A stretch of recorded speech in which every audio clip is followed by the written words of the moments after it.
It was just so fun.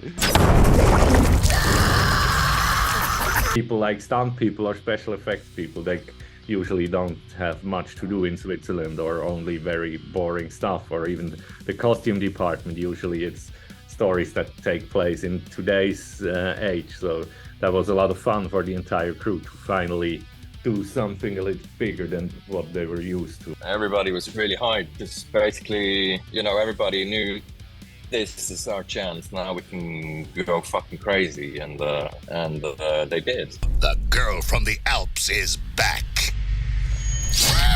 with a vengeance. I'm coming for you, you fucking bastard! She's one badass Heidi. She's Mad Heidi. Well. Something's yodeling in my pants.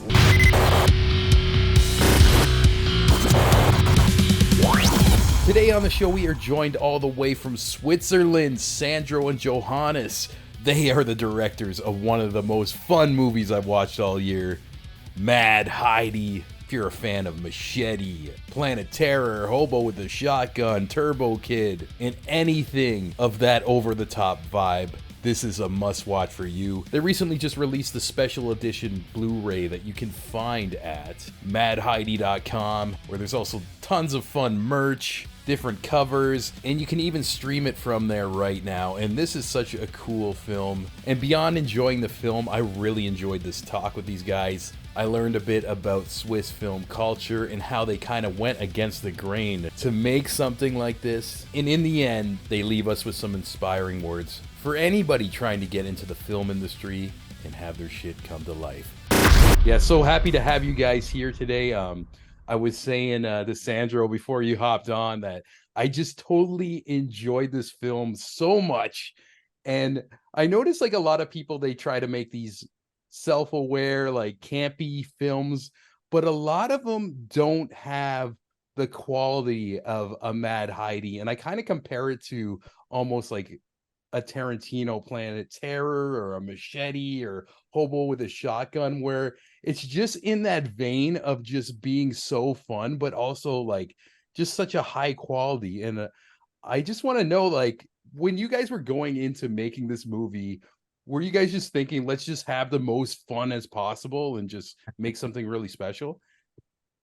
Yeah, I mean, pretty much when we were brainstorming for the story, one part was, or one of the early parts was that we were just thinking about what Swiss traditions are there, what Swiss whatever is there from Switzerland that we could use as a weapon, or just totally turn on the head all the Swiss cliches. So so it became clear pretty soon that it will be a lot of fun to make this movie. But our goal was always that the story is that there's a good story also, and then if you have a good story, you can be even more crazier with how you do it. We're not interested in films like, for example, if you look at Sharknado and all these asylum movies, they're not made with love. Well said. I think that's a bit different. Yeah, that's cool to kind of hear like the seed is just like just Switzerland, like tropes and stuff like that. And like you mentioned, the story too, because I don't think a lot of people would get from like the short trailer that there are so many layers into this film just kind of baked in. Yeah, that it was always important for us that Mad Heidi would have like multiple layers, like, so whether you want to just have a good time with your buddies and a case of beer, or you're the kind of person who like to talk about the movie after you've watched it, then dissect all the little details and hints and meanings and philosophy and whatsoever. We were trying to make it work both ways. So I guess we did it. And I can kind of imagine when like putting together like a script like this too, you guys were probably just laughing your asses off as well. Like did you like find like just like a lot of stuff was just you finding what you thought was hilarious and just putting it into the script and like kind of jamming it in and like creating this whole universe? Yeah, basically. I think I guess we played a lot of ping pong with our ideas, and just Johannes and I, we've known each other for forever, basically. So if I have an idea and I tell you, like to chuckle or laugh out loud, whatever, I already know, like, oh, it's in a good way, and vice versa as well. Yeah, and yeah, we definitely had a bunch of beers as well.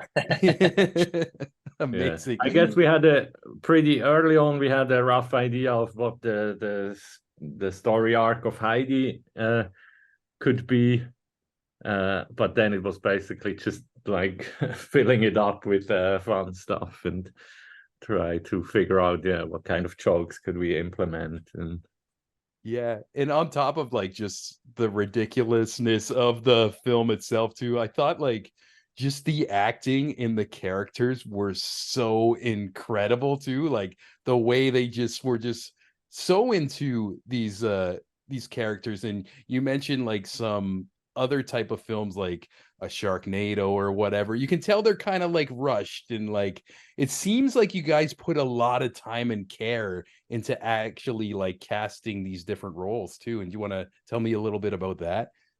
yeah, I mean, especially Heidi was pretty long process to cast her. I mean, Switzerland is pretty small, so the film industry is extremely small. So if you're looking for a certain type of actor, you maybe have 2 or 3 people to choose from in the entire country. So became clear pretty early on that we probably won't find a Heidi in Switzerland. So we started to look around in the UK. And for example, one of the things was that we were looking for someone who also has martial arts experience or stunt experience. So in the beginning, it was really the casting director who sent us or who received over 100 self-tapes, and they sent us the best 30. Then we selected the best 15 for a Zoom casting because it was in the middle of COVID. And then the last 5 or something were invited, and then Alice made the last round, and we were really happy that we found her. Wow. Yeah. Yeah, I could tell like you really like took your time, and like I said, I mentioned the word care as well. And even one standout performance too was the main villain for me as well, and just his whole like demeanor. And it's like almost to the point where I just kind of like loved how crazy these characters were. If I've seen these actors in other movies, like I'll go out of my way to watch it now, even though this is my first time like being introduced to these actors. So I thought they were just amazing. I mean, yeah, they were. And another thing that was important to us, for all the actors to play their characters, and take them seriously, not not as a caricature. Like they're all, no matter how absurd the story or silly the story is, the characters are real. They're just like in a far out universe. But it's not, and I think that made a huge difference as well. Yeah, I totally agree. Like even watching it too, like there's just so much consistency in that universe. And one thing I absolutely loved with like, just not to spoil the film too for people watching, but just like how everything revolved around like cheese and like the propaganda around that. And just again another like trope of like just like what people would stereotypically eat and stuff like Swiss cheese. But yeah, and that just turning into like a thing that I did not expect from like seeing the trailers, and the deepness of just how deep the universe goes with its politics and propaganda and shit like that. yeah, basically it was always our idea to to make something that is very political, but not with the finger pointing at it too much. I mean, yeah, we thought the cheese is a funny metaphor, also with all the lactose intolerant people that get persecuted. Yeah. It's amazing, and it just kind of like unexpectedly became like kind of like the backbone of the film for me. The just everything revolved around cheese in one way or another. But yeah, another thing like I really appreciated too was the practical effects, and that must have not only been like fun to do, but also very challenging at certain points with the gore and everything. Yeah. You want to tell me a little bit about like maybe some of your favorite scenes putting together of that, or like some of your least favorite maybe as well? About the gore stuff, well, basically we always want to have it as practical as possible, but because it just looks so much better than like some cheap CG gore and stuff. And even if you know something didn't work entirely as intended, if you already have something on camera, then the visual effects people will already have perfect reference to kind of fix it a little bit, or add to it or whatever. The gore stuff was really fun, like a lot of fun, but also kind of frustrating in a way, because it just never goes the way you want it to, like on the first try. And when like we had basically very little shooting days for all the things that we had in mind, so yeah, there was also if you don't have as well, yeah. If you don't have a huge budget, I mean, usually if you want to do practical effects and you have a guy who gets slit his throat, you usually would buy 4 or 5 costumes for the guy, so you can do it 4 or 5 times. But we usually only have one costume, or maybe the super important actors had a second one, but then still it needed washing time in between. So yeah, there was one case with a soldier where the effect didn't work, and instead of squirting, it was just running down. So now if you watch it in slow motion in the movie, you can see that he's already full of blood before he even gets hit. So yeah, these are the challenges that you not even necessarily think of first, but then you realized, oh yeah, shit, now his costume is red, so, and we don't have a second uniform for him.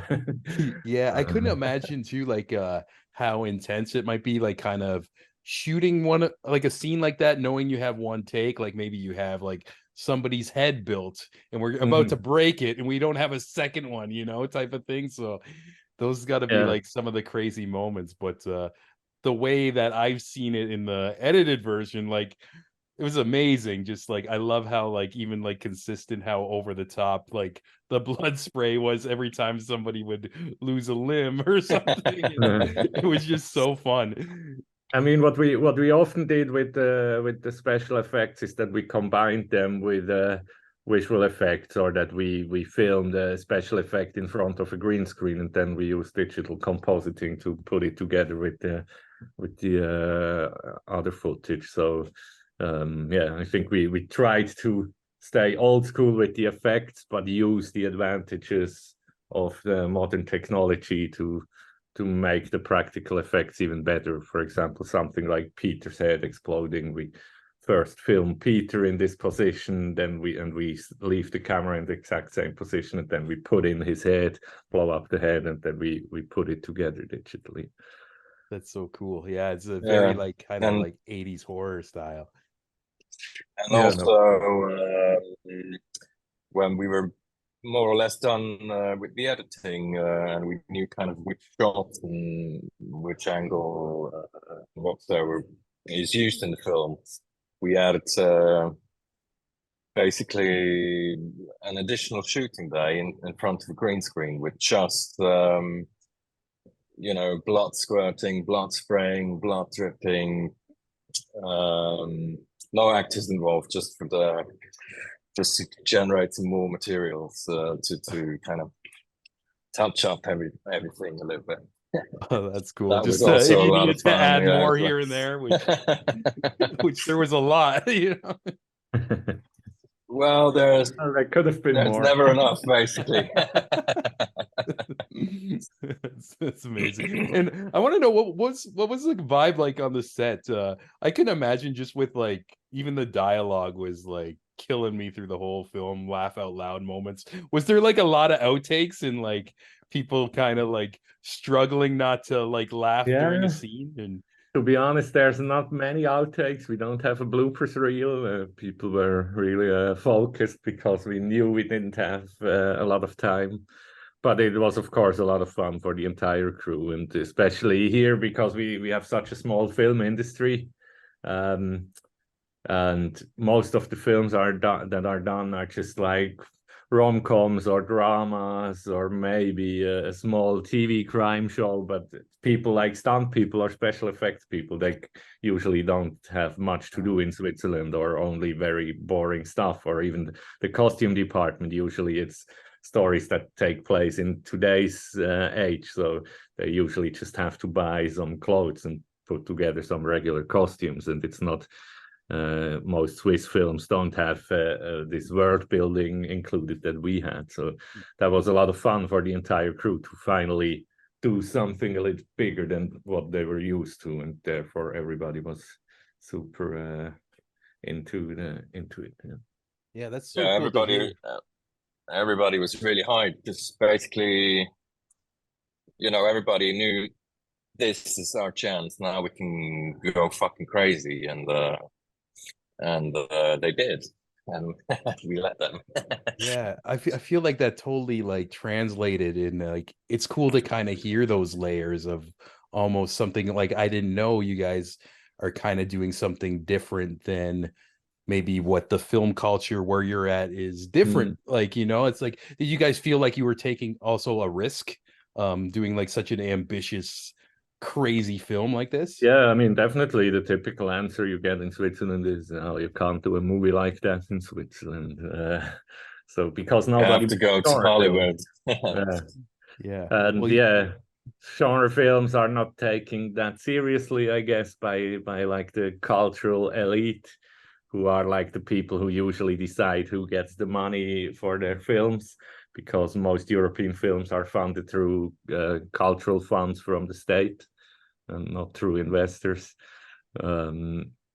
Yeah, so yeah, a lot of people don't take you very seriously. So it was also part of it now to prove to them that it was possible to make a movie like that in Switzerland. And of course, we hope that maybe inspired some young Swiss filmmakers who got encouraged to to do something on their own.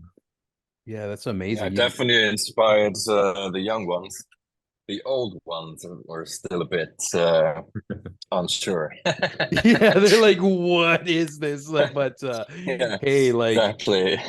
it's you guys fucking showed them though, man. Like it's such like a good film, and like even I like how you also had in mind to kind of like set the example for the next wave, the next generation.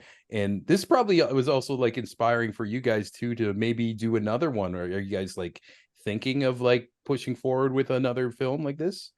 Yeah, I mean, we announced Mad Heidi 2 at the end of the first movie, but at the moment we think it's a bit Spoiler. too early. Spoiler. The movie is still growing. So we think we're now started to work on another project.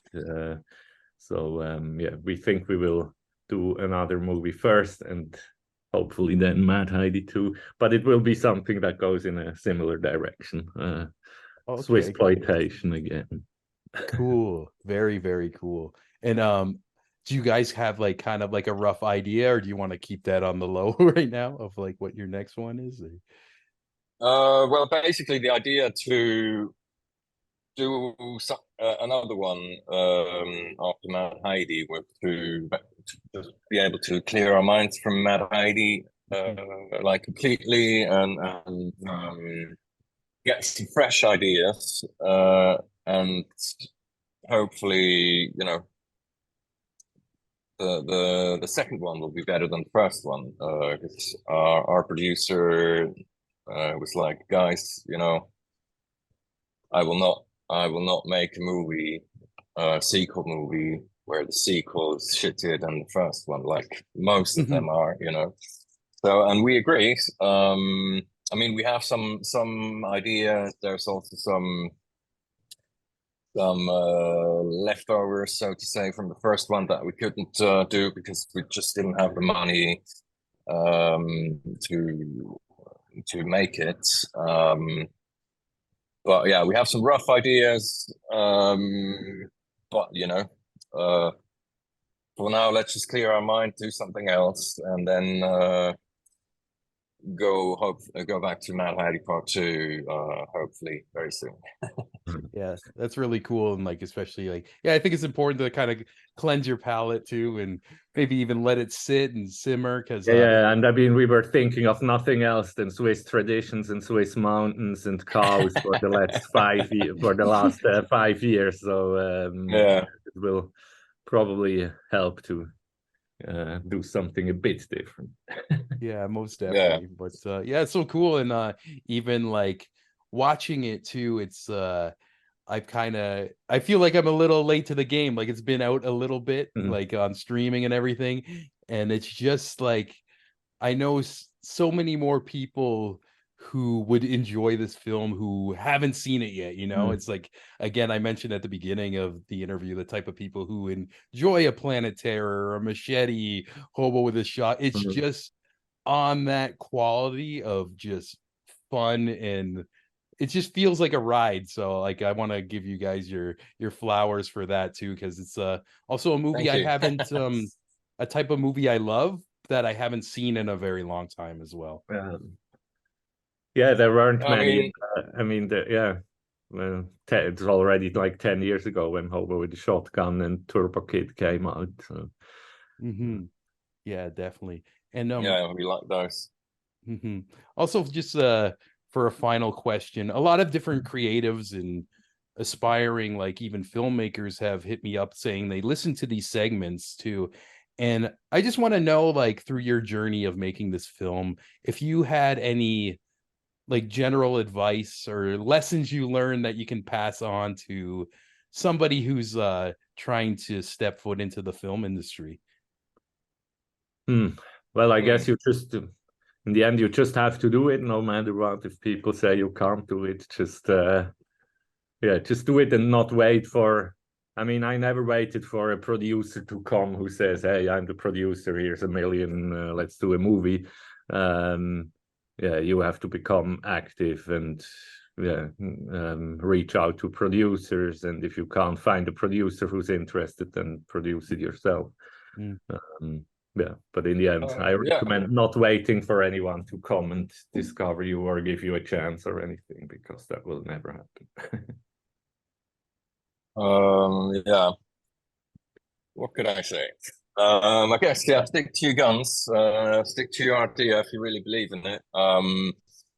There's probably going to be lots of people that will come and tell you you can't do that, you can't do this, you know, for this reason, for that reason. It's like too complex, too stupid, too whatever.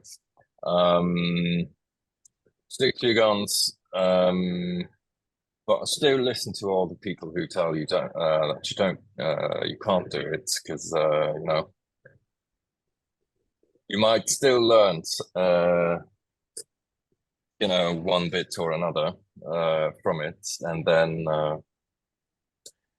show them you did it anyway, basically.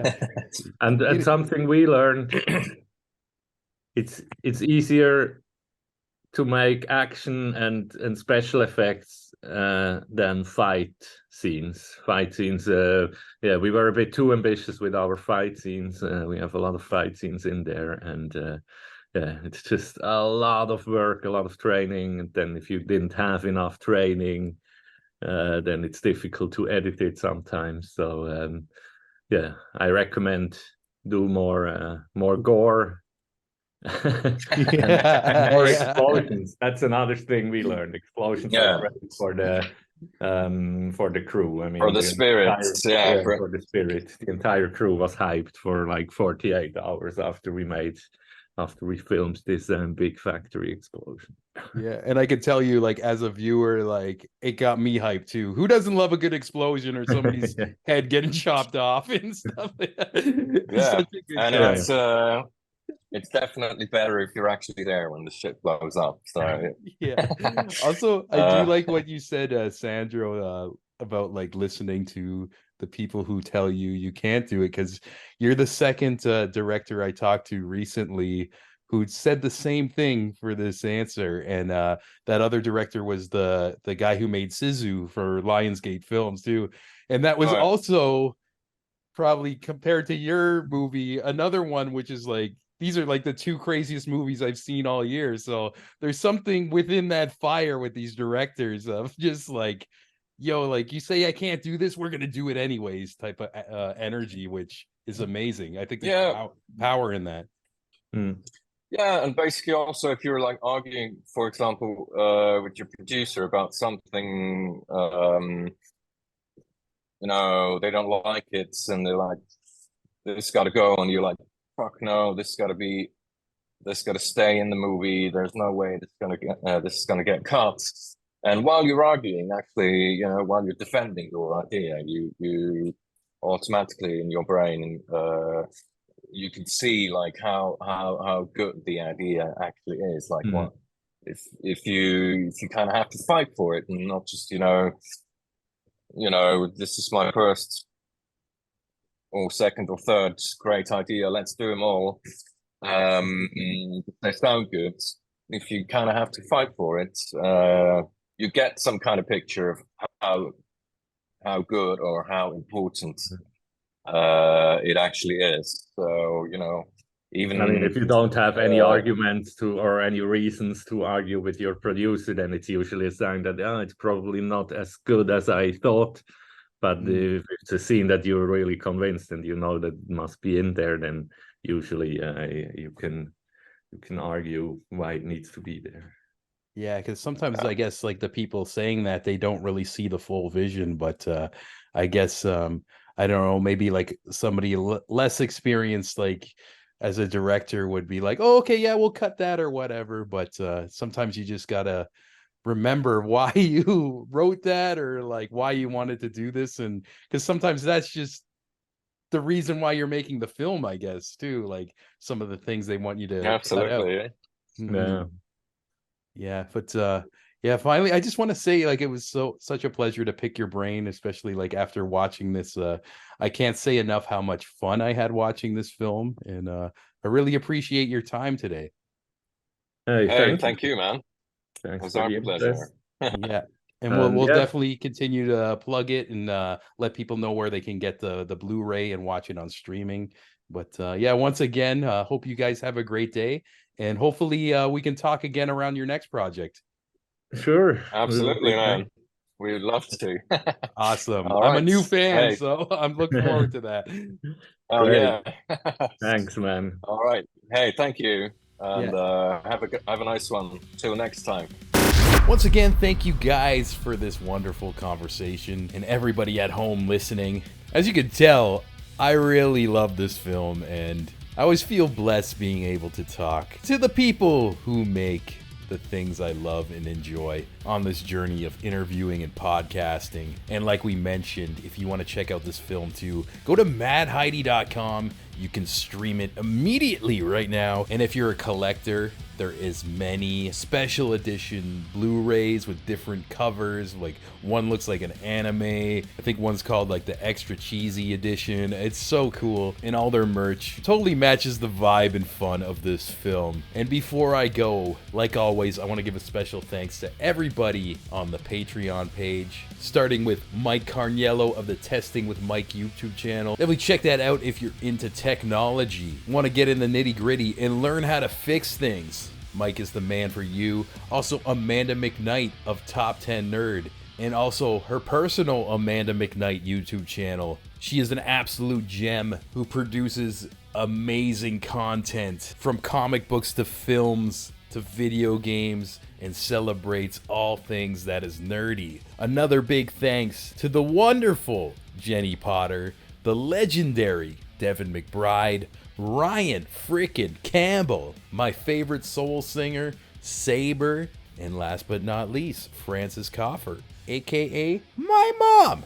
If you want to shout out at the end of the episode and also get every one of these early, raw, and uncut, you can go to patreon.com/The Creative Imbalance. It's only a couple bucks a month, and beyond having my thanks, you also get to go to bed at night, sleep soundly, knowing you're a badass motherfucker who supports raw, uncut, independent media, and nobody can take that away from you. You hear me? With that being said, we got a lot of great episodes coming around the corner for you. We recorded past episode 200, and I can't wait to release that one. It's going to be very special. I feel like that's going to come out in a week or two, so stay tuned. And thanks for rocking with us. Catch you next time. Yeah.